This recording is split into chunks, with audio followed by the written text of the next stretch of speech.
Je reçois maintenant pour clore l'émission Evelyne Mercier. Vous êtes directrice financière de Manutan France. Bonjour. Bonjour. Alors, avec vous, on va évoquer les enjeux cette fois du recouvrement et les solutions que vous avez mises en place. Mais je vais commencer par vous demander quelques mots pour nous décrire Manutan, quelques mots, quelques chiffres. D'accord. Donc Manutan, c'est une ETI familiale française. Nous sommes présents dans 15 pays en Europe. Et aujourd'hui, nous faisons un chiffre d'affaires consolidé d'à peu près 950 millions d'euros, avec 2300 collaborateurs dans le monde et la moitié en France. Et votre activité, donc, c'est… Alors, notre activité, c'est le retail. Donc, nous avons une large gamme produits. Nous distribuons à nos clients entreprises et collectivités. Donc, nous travaillons pas mal aussi avec les collectivités. Et nous aidons nos clients à optimiser leurs achats et aussi à atteindre leurs objectifs, notamment de décarbonation.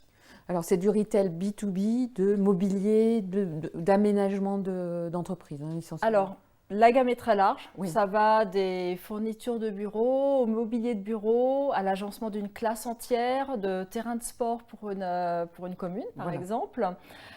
Donc, c'est vraiment très, très large. On fait aussi des choses pour les entrepôts, pour les ateliers. Donc, on a une gamme très, très large. Voilà, de l'équipement d'entreprise en B2B et pas de machines, plutôt de l'équipement mobilier, fourniture, etc. Donc justement, alors puisqu'on va parler de recouvrement et pour qu'on comprenne bien les enjeux de recouvrement chez Manutan, est-ce qu'on peut avoir quelques chiffres justement sur le volume de factures et puis le volume, le chiffre d'affaires même et la proportion que représente la partie échue? Alors, nous faisons de l'épicerie, donc ça paraît simple comme ça le recouvrement, mais quand vous avez une valeur moyenne de facture entre 300 et 400 euros, forcément il y a beaucoup de volume. Donc on a 2,5 millions de factures à peu près. Ça c'est pour le groupe. Pour le groupe. 1 million, un peu plus d'1 million en France et en moyenne plus de 10% toujours échus. Donc 100 000 factures échues en permanence en France. Donc les enjeux d'automatisation et de digitalisation en matière de recouvrement sont absolument énormes. C'est impossible de courir derrière 100 000 factures, donc on doit être un petit peu intelligent en fait dans les outils, les solutions qu'on met en place. Donc c'est ça, donc on le comprend, le volume fait que vous avez besoin d'automatiser, ce ne serait pas gérable uniquement par des équipes d'employés. Donc vous avez choisi une solution digitalisée, d'automatisation. Est-ce que vous pouvez nous en parler un petit peu, savoir quelle est cette solution et puis pourquoi et comment l'avez-vous mise en place? Alors, en fait, notre ADN chez Manutan, il est vraiment tourné autour de deux choses. Donc, à la fois les équipes terrain qui accompagnent nos clients et puis tout ce qui est innovation technologique, data et digitalisation. Et ça, c'est au service de l'expérience de nos clients et la gestion du poste client, c'est vraiment au cœur de l'expérience client. Donc, on s'est appliqué à nous-mêmes en matière de recouvrement ces bons principes. Donc, on a deux fondations en fait au niveau des outils en matière de gestion du poste client. La première, c'est vraiment une solution de recouvrement très solide. Et je vous en dirai un petit peu plus après. Et la deuxième, c'est une solution qui permet d'automatiser la lecture des flux entrants. Parce que forcément, quand on a 100 000 factures à relancer, on a la chance d'avoir des clients qui nous répondent. Il faut traiter en fait ce qui vient en retour. Donc les deux briques technologiques, c'est vraiment solution de recouvrement, donc plutôt pour traiter la relance ciblée, la stratégie de relance, et puis une solution pour traiter le flux de retour. Alors sur la solution en fait technologique de recouvrement, on est partenaire avec SiteTrade depuis un peu plus de 10 ans. On a une plateforme de recouvrement SiteTrade qui embarque à la fois de l'automatisation des relances, mais aussi une brique d'intelligence artificielle qui nous permet d'affiner les stratégies de relance, de limiter les efforts. Donc, c'est-à-dire on va relancer uniquement là où ça a du sens. Si on sait que la société Paul paye toujours le 10 du mois, au 9, on ne va rien envoyer, on va juste attendre. Et ça nous permet aussi de limiter les actions manuelles, parce qu'à chaque fois qu'on envoie des relances, forcément, il y a un flux de retour. Donc, il y a une action manuelle probablement derrière. Donc, ça, c'est vraiment notre pilier.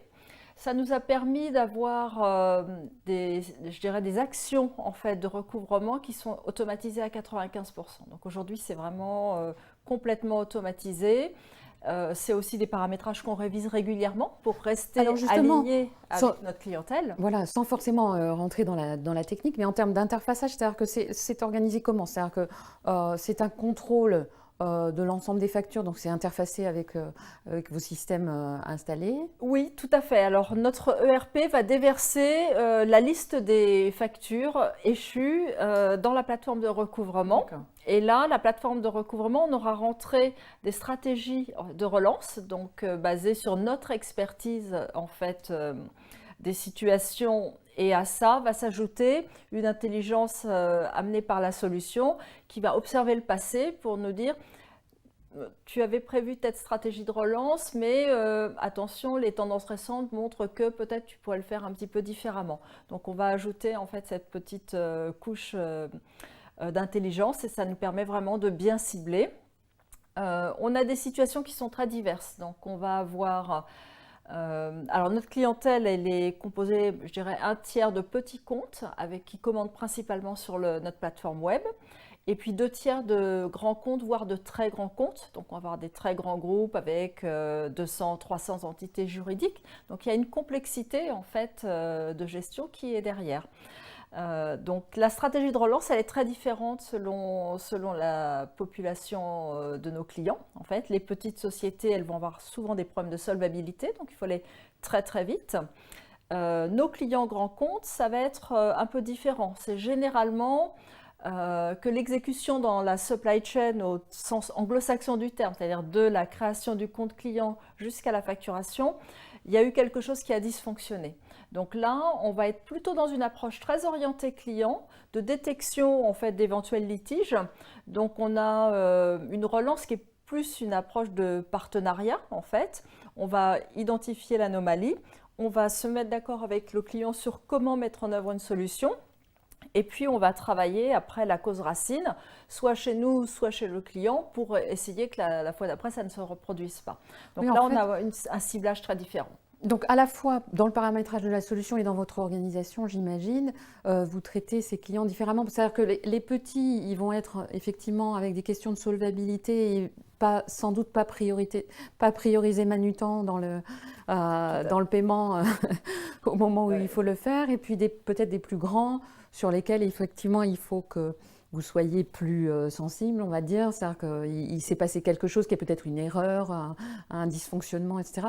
Je crois que vous aviez également évoqué le fait que parfois vous avez des petits clients qui sont finalement des filiales de très grosses entreprises. Enfin, il y a des choses qui sont qui demandent une souplesse dans l'automatisation.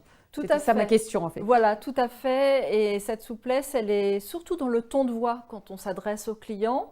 Et elle va être dans l'humain et pas uniquement dans la solution, dans le paramétrage de la solution. Alors en fait, ce qu'on essaye de faire, c'est en automatisant au maximum tout ce qui est stratégie de relance, c'est de garder en fait le temps précieux de nos collaborateurs à l'interaction avec nos clients et le fait de trouver ensemble une solution. Donc c'est vraiment comme ça qu'on répartit nos efforts, si je puis dire.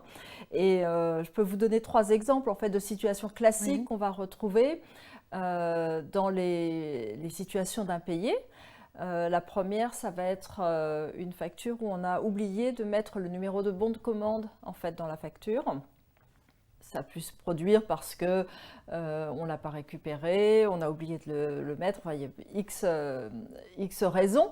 Mais en fait, à la fin de l'histoire, quand ça arrive chez le client ne peut pas traiter la facture. Donc ça, c'est vraiment important. Quand il nous donne cette information, on doit agir très vite et rechercher cette information manquante. Un deuxième exemple, c'est quand on se trompe dans l'identité de l'entité de facturation. Donc, on est dans un très grand groupe, une business unit où il y a peut-être, je ne sais pas, 100 sites de livraison. Sur ces 100 sites de livraison, on va retrouver peut-être 30 entités légales de facturation. Eh bien, on a pris la 29e, là où il fallait prendre la 30e. Donc, on s'est trompé. Donc, ça, c'est une deuxième situation qui est assez classique. Et en fait, la relance nous permet d'identifier cette anomalie, de revenir à la cause racine et de corriger par la suite. Et puis, on peut avoir des situations où on a envoyé notre facture, mais les entrées en stock sur le site de livraison chez notre client sont un peu tardives et donc du coup quand il reçoit la facture il ne peut pas la traiter parce qu'il n'a pas ses entrées en stock, il ne peut pas faire le rapprochement, il va la mettre de côté et tout le monde sait quand on met de côté c'est plus long à reprendre par la suite. Donc voilà, ce sont des situations classiques que nous avons, donc là typiquement on intervient ensuite en interaction avec le client pour trouver des solutions de mise en place, se mettre d'accord aussi sur un planning, être sûr que la solution qu'on propose peut convenir au client et puis essayer d'agir pour que ça se reproduise. Mais ce que je comprends aussi, c'est que finalement, le traitement du recouvrement vous permet d'identifier des problèmes ailleurs dans la facturation. Alors, donc, il y a des remontées. tout à fait, et c'est tout l'enjeu, en fait. Tout l'enjeu, et là, c'est aussi ce qui apporte de la valeur, parce que sinon, enfin, oui, c'est bien, on a du cash, mais ce qu'on veut, c'est surtout que ça nous permette d'être plus efficients dans nos processus, et notamment dans tout ce processus d'order to cash, dans son entièreté, en fait. Alors, je crois aussi que vous avez, si on parle un tout petit peu de l'évolution de la solution, dans l'idée de, par exemple, avoir un peu d'IA sur la partie matching des factures. Alors pour l'instant, donc déjà les évolutions récentes que nous avons faites, c'est d'agréger un module provision, donc qui fait partie de la solution SiteTrade, qui est très utile pour piloter notre marge parce qu'elle nous permet de prioriser ce qui a beaucoup d'impact sur le PNL. Donc ça c'est quelque chose d'important. Donc on essaye d'ajouter des briques qui nous permettent d'être plus efficients. On a aussi ajouté récemment une capacité, ce qu'on appelle de mass upload, qui nous permet de traiter en masse en fait les factures qui ont la même cause d'anomalie. Oui. Donc automatiquement on va pouvoir ouvrir un litige sur l'ensemble des factures concernées si on s'est trompé du nom de l'entité de facturation. Pendant un mois on a eu 300 factures, on peut les traiter globalement. Donc ça c'est un petit peu ce qu'on a ajouté récemment. Et puis la deuxième brique technologique qui est assez récente, c'est une solution en fait qui combine du robotic process automation avec de l'intelligence artificielle qui va nous permettre de lire les emails entrants. Donc nos clients nous répondent quand, quand on leur demande est-ce qu'il y a eu un problème dans la prestation et est-ce qu'il y a une raison en fait pour le paiement différé. Ils nous répondent, on traite automatiquement ces emails. Alors aujourd'hui à peu près à 50% automatiquement. De mon point de vue c'est pas assez, mais on améliore progressivement. Ça nous permet de lire l'email, le comprendre et de tout de suite automatiser l'action qui va aller derrière. Si par exemple un client nous répond « En fait, je n'ai pas reçu votre facture », alors dans ce cas-là, la solution va automatiquement lire, comprendre, envoyer un duplicata. Si un client nous dit, par exemple, il manque un numéro de bon de commande, par exemple, automatiquement la solution va comprendre, va ouvrir un litige auprès de notre département After Sales, donc après-vente, pour que ce soit traité en priorité. Donc il y a pas mal d'efficacité en fait derrière et ça nous permet vraiment de prendre en main donc avec les équipes métiers les choses qui sont vraiment très compliquées. Donc on va avoir une sophistication dans la réponse, besoin éventuellement de dialoguer avec le client. Alors, je saisis votre évocation des équipes, justement. Tout ce déploiement et cette évolution vers l'automatisation du recouvrement et puis peut-être plus largement de la facturation, ça implique que vous avez des compétences différentes aujourd'hui dans les équipes DAF. Est-ce qu'il y a plus d'équipes mixtes? Et puis la question qui va avec, c'est est-ce que quand même vous travaillez avec l'IT ou est-ce que ce sont des projets purement métiers, purement DAF? Alors, les compétences dans les équipes métiers évoluent. Très clairement, la première compétence sur laquelle on a dû franchir des pas de géant, c'est la compétence data. Oui. En fait. On travaille avec la donnée puisque finalement, maintenant, pratiquement toutes nos équipes vont avant tout travailler sur identifier s'il y a des problèmes de qualité de données. Est-ce que l'interprétation par la solution automatisée de la donnée est correcte? Et puis revenir vers les équipes métiers peut-être commerciales ou Master Data Management pour travailler sur les causes racines en fait, des anomalies. Donc première évolution, c'est devenir plus orienté data. Donc on a formé nos managers d'abord, en fait, puisque le manager est vraiment la clé. pour pouvoir embarquer les équipes après dans ce chemin sur la formation sur la donnée. Ce qui veut dire, vous avez fait le choix plutôt d'avoir des équipes DAF à compétences mixtes, on va dire, compétences métiers et data, plutôt que, ce qui arrive parfois, d'intégrer des data scientists par exemple, ou d'avoir une équipe de data scientists à côté. Alors, on a les deux. D'accord. En fait, la réponse c'est on a les deux, je dirais même on a presque les trois. C'est-à-dire qu'on a une équipe data en interne qui va travailler sur des sujets fondateurs et structurants de la donnée. Ensuite, on a au sein des équipes finance un ou deux experts qui sont soit des experts processus, soit des experts data, mais c'est souvent les deux. Avec des profils qui ne sont pas forcément des profils école de management, qui peuvent aussi être des profils mixtes data et école de management. Et puis, on a des équipes métiers qui, elles, ont un socle de base en matière de connaissances data. Donc, c'est un petit peu à 3 niveaux. Donc, si on est sur un sujet très structurant, je dirais, donc, qui n'a rien à voir, par exemple, le recouvrement, mais la mise en place d'un EPM, on va travailler avec l'équipe data de l'entreprise.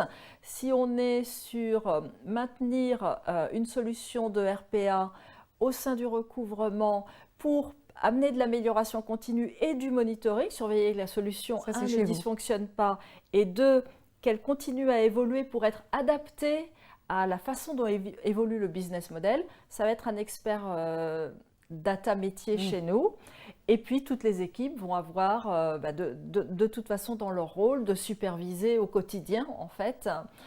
Donc, de travailler avec la donnée, d'identifier les problèmes de qualité de données, donc, par exemple. Et juste un petit mot de conclusion sur le travail avec l'équipe IT. Alors, avec l'équipe IT, c'est absolument fondamental. Donc, pour moi, il faut travailler main dans la main. Parce que ça aussi, ça varie d'une entreprise à l'autre. Moi, mon conseil, c'est vraiment de tout le temps embarquer l'IT et dès le départ. Je pense que nous-mêmes, financiers, quand il y a des projets et qu'on est embarqué tardivement, c'est quand même très compliqué et on n'est pas toujours très content. Et je pense que l'IT, c'est pareil. Il faut les embarquer dès le début. C'est absolument fondamental parce que, dans tout projet, vous allez rencontrer les problèmes de sécurité dès le départ. Il y a les sujets de sécurité. Ensuite, il y a parfois des choix d'architecture, c'est-à-dire par où vont passer les flux. Donc, c'est absolument fondamental. Donc, et ça, c'est des choses qu'on voit dès le départ. Vous pouvez avoir, une fois que la solution, le projet est mené, des problèmes de maintenance, enfin problèmes ou juste la vie normale de la maintenance, des évolutions futures.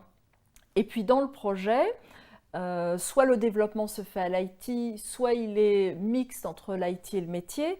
Mais dans tous les cas, il y a des standards de développement, il y a des standards de revue du code, de qualité du code. Donc c'est forcément un binôme. En tout cas, nous, on travaille vraiment tout le temps en binôme avec l'IT. Différentes expertises au sein de l'IT.